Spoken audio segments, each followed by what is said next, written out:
का उपग्रह है उसका नाम है चंद्रमा। ठीक, तो चंद्रमा भी क्या करता है, पृथ्वी का परिक्रमण करता है और पृथ्वी खुद सूर्य का परिक्रमण करती है, यानी सूर्य की परिक्रमण करता है। अब इस पर हम लोग क्या करेंगे कि चंद्रमा जो है पृथ्वी का एक पूरा चक्कर 27.3 या 27.4 दिन में पूरा कर लेता है। तो अब देखो यहाँ पर 27.3 या 27.4 दिन में पूरा करने का मतलब है कि अगर हम लोग महीने को 30 दिन का बनाएंगे तो लगभग 2.5 दिन हमारे एक्स्ट्रा बन जाते हैं। तो आप अपने घरों में जब पूछोगे तो आपको बता देते हैं कि ऐसे दिनों को लैप्स जब करते हैं तो उनको या तो हम लोग क्या बोलते हैं कि वो हमारे बन गए हैं कौन से, शोक डूबना, या खाली दिन होते हैं, ऐसे दिनों का कोई भी नाम नहीं होता है। ठीक, और दूसरा जो हमारा बनता है वो है पृथ्वी की गति। अच्छा, पृथ्वी की जो परिक्रमण होता है वो कितना बनता है, तो आप कहते हो कि 365 दिन 5 घंटे 48 मिनट और लगभग 16 सेकेंड। ठीक, 16.8 सेकेंड, 16.9 सेकेंड, ये सब आपके बनते हैं। तो इस बेस पर चंद्रमा पृथ्वी का एक पूरा चक्कर 27.4 दिन में लगाता है। पृथ्वी की परिक्रमण गति 365 दिन 5 घंटे 48 मिनट होती है। इसको हम लोग रफली तरीके से 365 दिन ही ले लेते हैं, बाकी वाले दिनों को हर चौथे साल एक दिन में कन्वर्ट कर देते हैं। तो 365 दिन 6 घंटे को हम लोग मेजर कर लेते हैं। अब एक चीज और आप मुझे बताएं कि पूरे दिन में, यानी एक पूरे दिन में कितने घंटे होते हैं, आपने 24 घंटे होते हैं।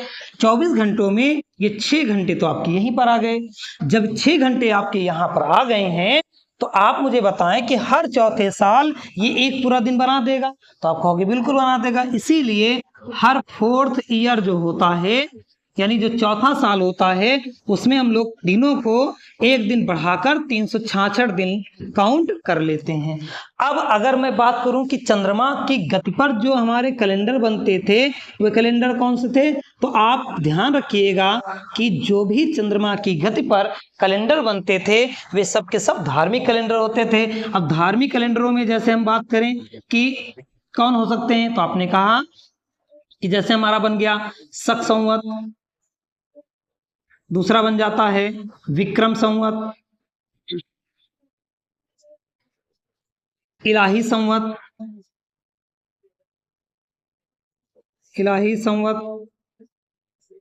फिर आपका हो गया हिजरी संवत। ये जितने भी आपके कैलेंडर हैं ये सब के सब धार्मिक कैलेंडर हैं। ये सब के सब क्या है, धार्मिक कैलेंडर हैं। ठीक है, तो ये जितने भी धार्मिक कैलेंडर होंगे वे सब के सब चंद्रमा की गति पर निर्भर करते हैं। अच्छा, इन्हीं पर हमारे जितने भी धार्मिक त्योहार होते हैं मनाए जाते हैं।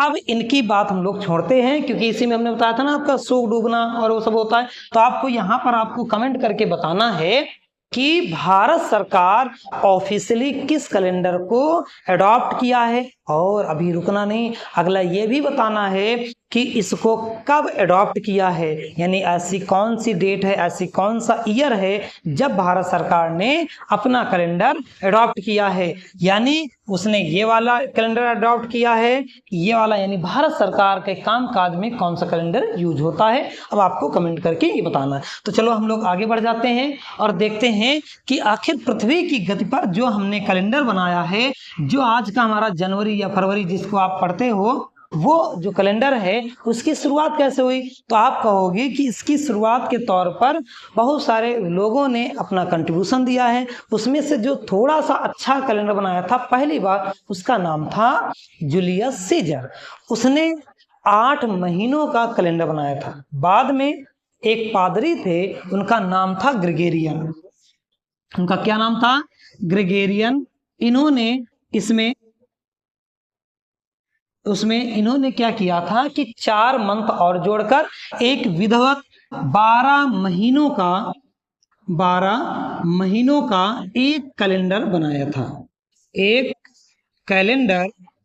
बनाया था। और यही कैलेंडर हम लोग आज भी यूज कर रहे हैं। इस कैलेंडर की खास बात क्या होगी, इसमें महीने जो होंगे, महीने या तो वो 30 दिन के होंगे, या तो वो 31 दिन के होंगे, और या तो वो 28 दिन के होंगे। और आपको कैलेंडर यूज करते समय इस चीज को जरूर ध्यान रखें हैं कि 28 दिनों का जो महीना होता है वो एकमात्र महीना है, उसका नाम है फरवरी। यानी ग्रेगोरियन ने इस कैलेंडर को इस तरह से डिजाइन किया है कि हमारा डेट वाइज जो हो, जो मौसम हो, कभी ना बदले, और इस तरीके से उन्होंने कन्वर्ट कर दिया।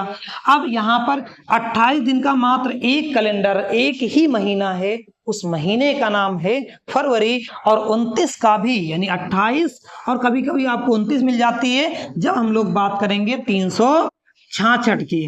किसकी? 366 की। 366 दिन में एक दिन जब बढ़ाना होगा तो वो दिन जो बढ़ाते हैं वो होती है फरवरी की, और फरवरी में हम लोग 29 दिन कर देते हैं। अब बात करते हैं जनवरी और यानी 30 और 31 दिनों की। तो देखो 30 और 31 दिन के अगर आपको दिन याद, महीने याद ना हो, तो उनके लिए हम लोग एक ऐसे कर लेते हैं कि जो भी ऊंचे हिस्से पर आएंगे वो 31 दिनों के होंगे, जो भी निचले हिस्से पर आएंगे वो 30 दिनों के होंगे।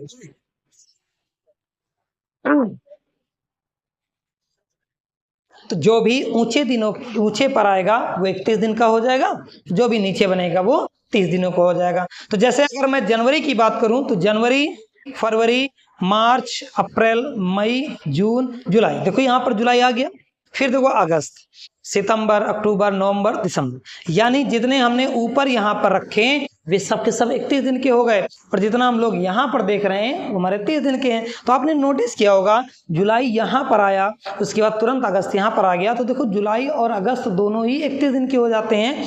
तो इस बेस पर हमें ये महीने याद रखते हैं। अच्छा, कुछ लोग तो ऐसे भी याद रखते हैं कि जून, नवंबर जानिए, अप्रैल, सितंबर 30, फरवरी 28 या 29 की, बाकी सब 31 के।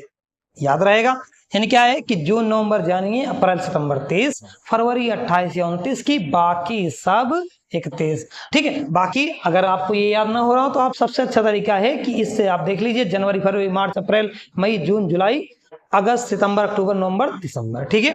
अब हम लोग बात करते हैं कि 12 महीने के कैलेंडरों को जब हम लोग ग्रेगोरियन ने बना लिया है, तब इस दौरान 365 दिन 5 घंटे 48 मिनट 16 सेकेंड को उसको हमने टोटली कन्वर्ट कर दिया। कितने में? 365 दिन 6 घंटे में। और हर चौथा साल जो होगा 366 दिन का होगा।